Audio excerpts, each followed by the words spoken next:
je suis Mayolek et je suis Disneyphile.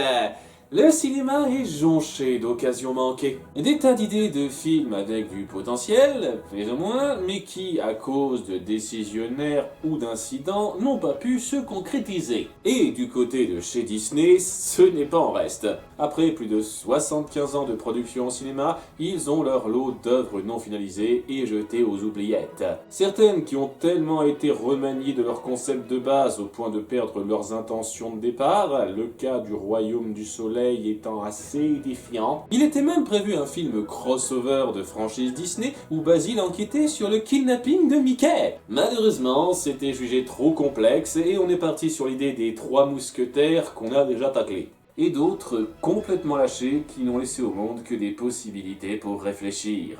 Et en l'honneur de ces morts-nés, j'aimerais faire la liste de ces films animés Disney qui n'ont pas pu voir le jour, par ordre subjectif de potentiel. Il y en a plus que 10. Par exemple, je ne m'étendrai pas sur Freddy Cat, un énième film qui aurait raconté les déboires d'un animal domestique, ou l'adaptation vaguement envisagée de Bambi's Children, la suite du livre Bambi. Ouais, je savais pas que ça existait. Qui aurait été alors la première suite faite par Disney Animation Studios, bien avant Bernard et Bianca 2. Ou même le projet d'adaptation du livre Max et les Maxi Monstres qui aura été annulé et l'exercice aura été finalement accompli en live action par Warner Bros. Assez ironiquement. Il fallait couper un peu pour avoir un chiffre rond. En avant pour le top 10 des Disney annulés. Regrets, I've had a few.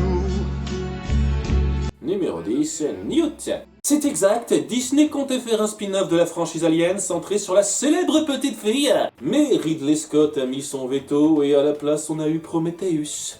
Bon, plus sérieusement, Newt était censé être l'histoire des 2 derniers spécimens mâles et femelles de Triton à pattes bleues qui seraient obligés d'apprendre à se supporter pour pérenniser l'espèce. Un peu comme des Adam et Ève forcés. Je vous cache pas que si j'ai compté ça dans ma liste, c'est en grande partie parce que Pixar devait être à la barre, car la prémisse ne promettait rien de grandiose. Disons que comme Blue Sky avait déjà proposé peu ou prou exactement le même concept à la même période, ils se sont pas trop sentis de faire simili-doublon, on n'est pas chez DreamWorks. Néanmoins, étant assez confiant du niveau du studio à l'époque, je pense que ça aurait rendu un produit plus satisfaisant que Rio. Non pas que la barre était particulièrement haute. Numéro 9, Musicana et Fantasia 2006.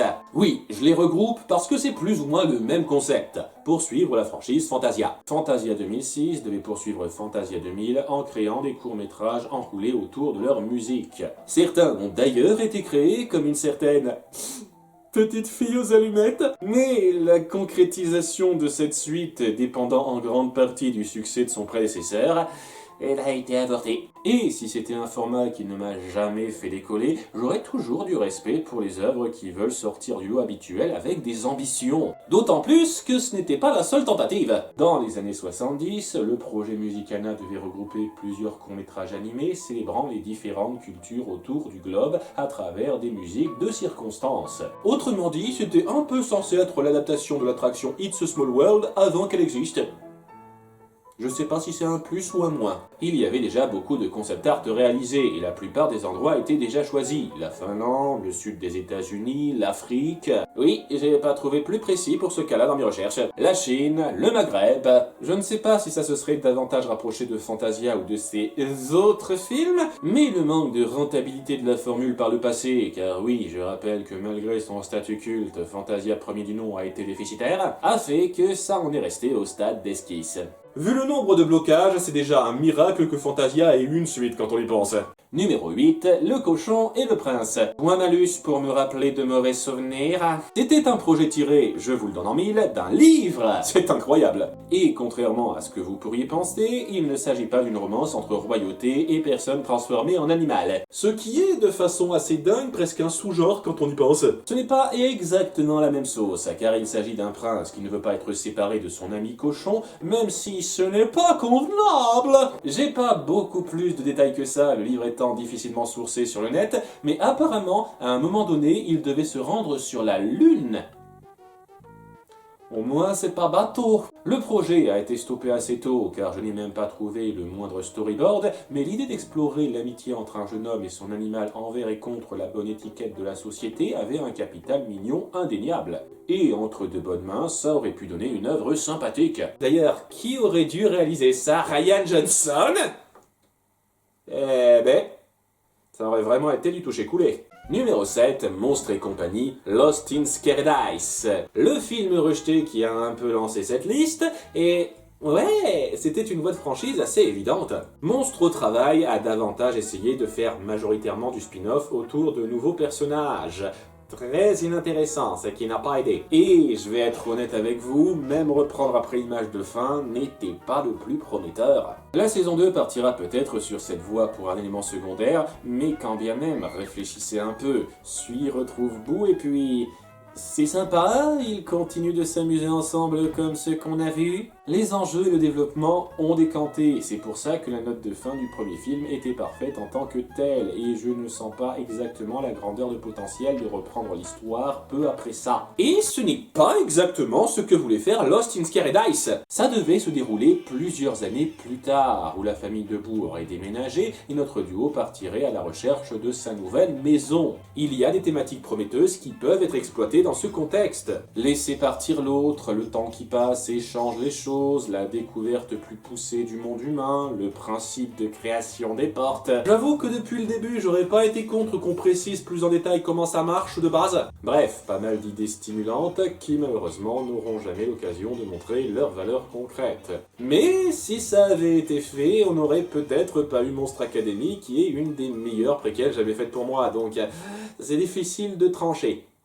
Même si techniquement, on pourrait très bien voir les deux. Numéro 6, The Tale of a Mouse. Et non, ce n'est pas un film centré sur Mickey.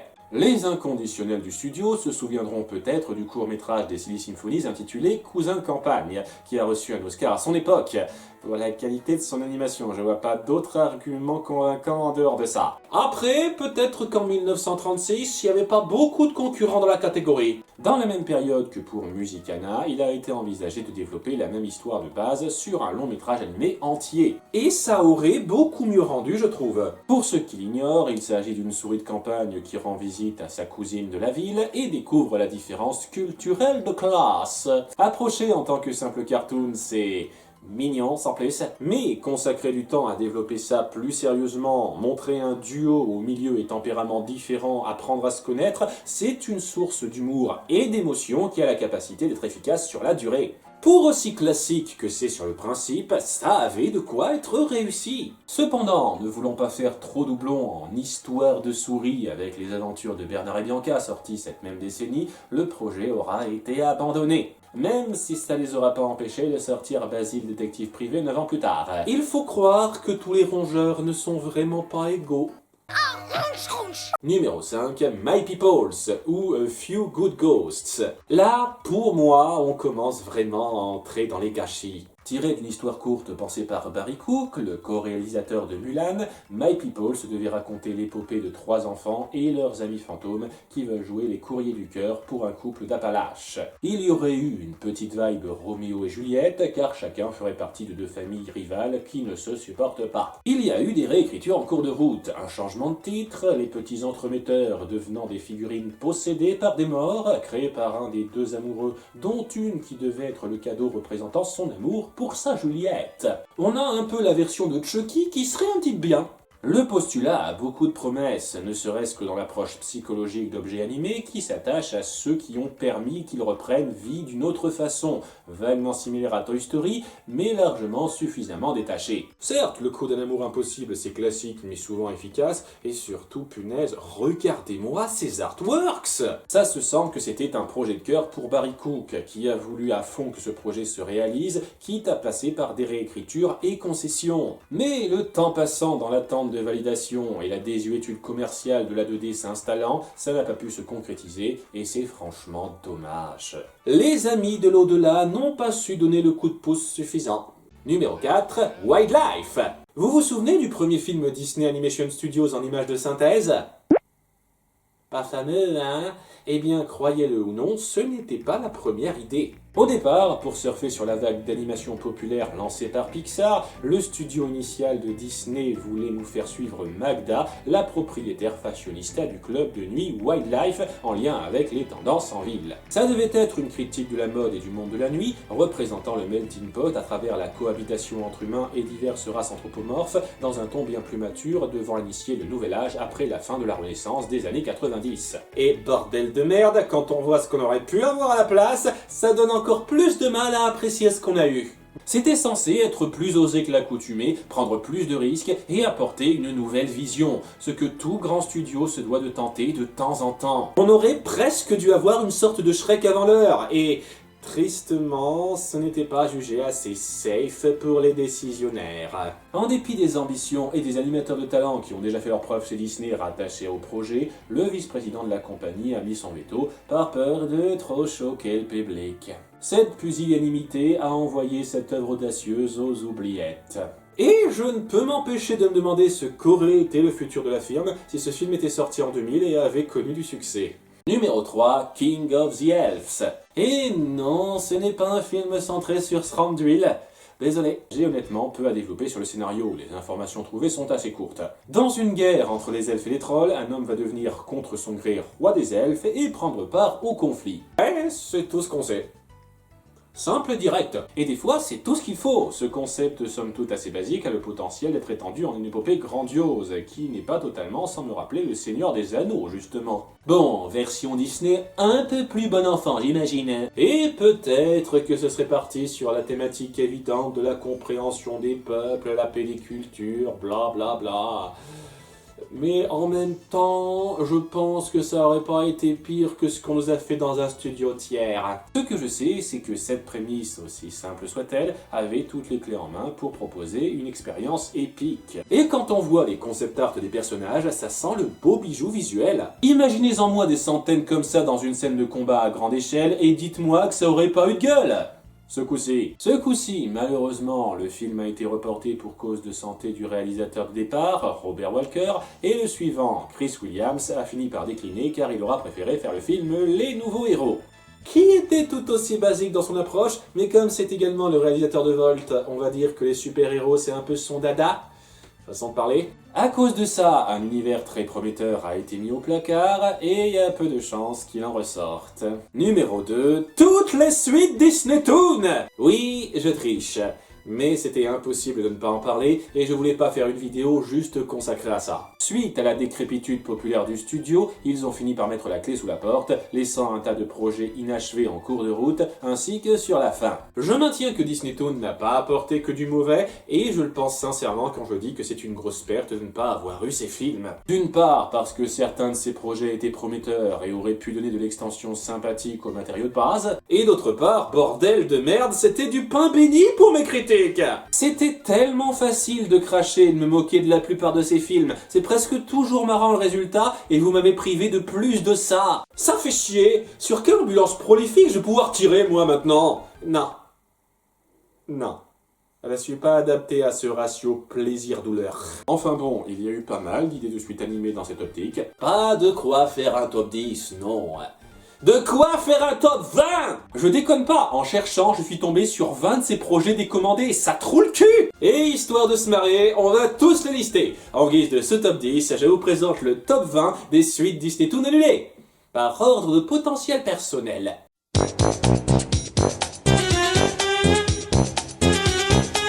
Numéro 20, Winnie l'ourson, je sais plus combien. Ouais, c'est un filon qu'on voulait pas couper, et vous savez ce que j'en pense. Dans la logique, j'imagine que ça aurait dû s'appeler Les Aventures de Bourriquet, vu que c'est un peu le seul à pas y avoir eu droit. Numéro 19, Disney Princess 2. Et ouais, une suite était prévue, suivant Mulan et Belle notamment. Ça dépendait du succès du premier film, et... des fois, il y a une justice. Numéro 18, Atlantide 2. Pas cette merde-là, une merde un peu différente. Je rappelle que le Atlantide 2 qu'on a eu était juste une compile d'épisodes de séries avortées. Le vrai Atlantide 2 devait être un téléfilm bouclant la série, un peu à la manière de Leroy et Stitch. Et si ça avait été fidèle à ce que la série nous a donné, ça aurait pas été beaucoup mieux, je pense. Numéro 17, Planes 3, Boats and Planes. On étend l'univers en mettant des bateaux, en plus des avions. Vous la sentez, mon excitation, là? Après, si ça avait suivi la même évolution de qualité qu'entre Planes 1 et 2, ça aurait peut-être pu être acceptable. Numéro 16, Trains, un spin-off du spin-off centré sur les trains. Je vous jure que vous aviez un problème de dépendance avec cette franchise, les gars. Numéro 15, Les Aventures de Tigrou 2. C'est pas la même que le numéro 20, ça devait être la suite précise à ce film-là. Et j'ai beau avoir un peu apprécié Les Aventures de Tigrou, je ne vois pas ce qu'il restait d'ouvert dans la configuration pour que ça réussisse à nouveau à m'émouvoir par surprise. Numéro 14, Oliver et compagnie 2. Numéro 13, Les Aristochats 2. Pareil, je vois vraiment pas ce qui a le potentiel d'être étendu à la fin de ces deux films.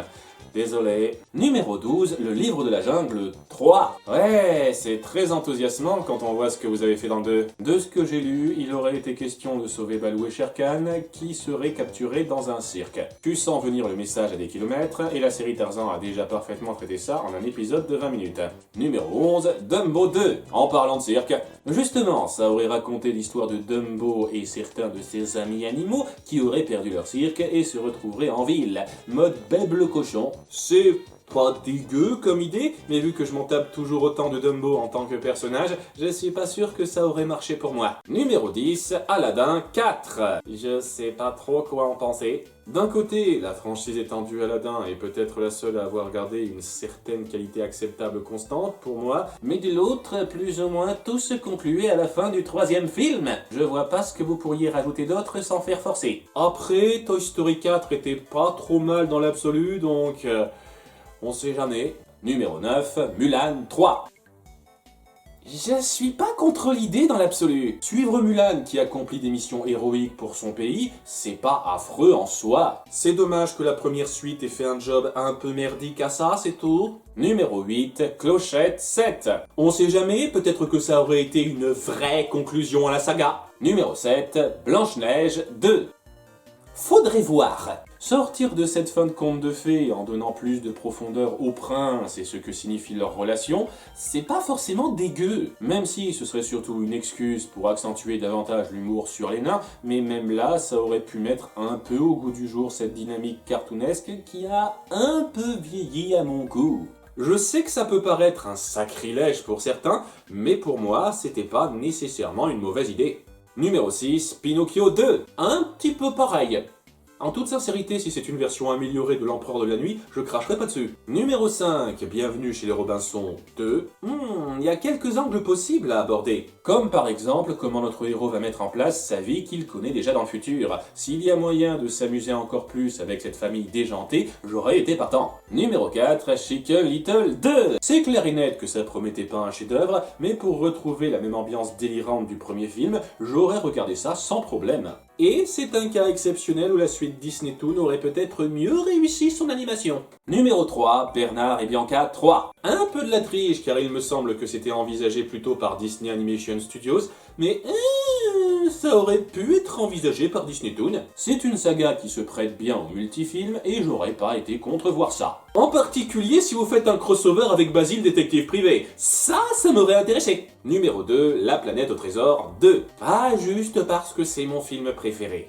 Montrer notre héros découvrir son nouveau poste à responsabilité et les nouvelles rencontres qu'il peut y faire, c'est un potentiel plus qu'acceptable. Et oui, revoir en détail mon personnage préféré, ça aurait été tentant. D'après les storyboards, on lui aurait donné une amoureuse, et comme pour Frères des Ours 2, c'est une approche qui ne me dérange pas. Et enfin, numéro 1, Hercule 2. On aurait suivi notre héros du premier film qui aurait fondé une famille et qui participerait à la guerre de Troie. Même si on avait dit que ça s'était déjà passé. Ce détail mis à part, j'aurais adoré voir ça. Revoir notre héros gérer un conflit d'envergure différente que celle de son premier film, avec le même ton, la même ambiance, ça avait le potentiel d'être super. En tout cas, bien meilleur que ce que la série nous aura donné. Oh là là, coincé dans un cheval, et j'ai l'estomac dans les talons. Je mangerais bien un cheval. Après, on n'était pas à l'abri d'avoir un film entièrement comme ça. Et le film Disney annulé qui était le plus prometteur est Gigantique.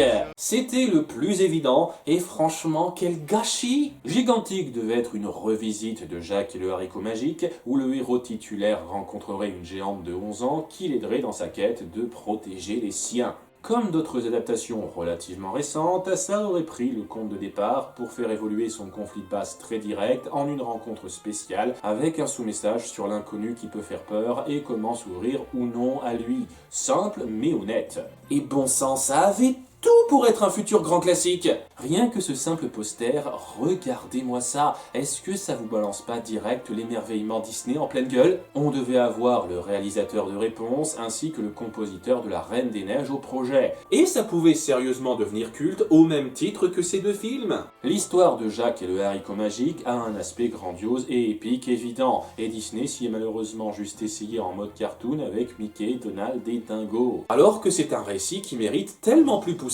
Avec de la mise en scène et de la recherche thématique un peu profonde, cette histoire avait de quoi briller, et la formule Disney était parfaite pour ça. Enfin, la formule intellectuellement recherchée. À nouveau, entre ça et Le Prince et le Pauvre, les contes qui sont adaptés en moyen-métrage avec Mickey sont un petit peu maudits. C'est frustrant de voir de si bonnes idées coupées nettes, surtout quand on voit ce qui a été concrétisé à côté. Dont d'ailleurs un crossover de studio que personne ne demandait particulièrement. On va voir ce que ça donne. C'était Mayolek, et n'oubliez pas d'être Disneyphile.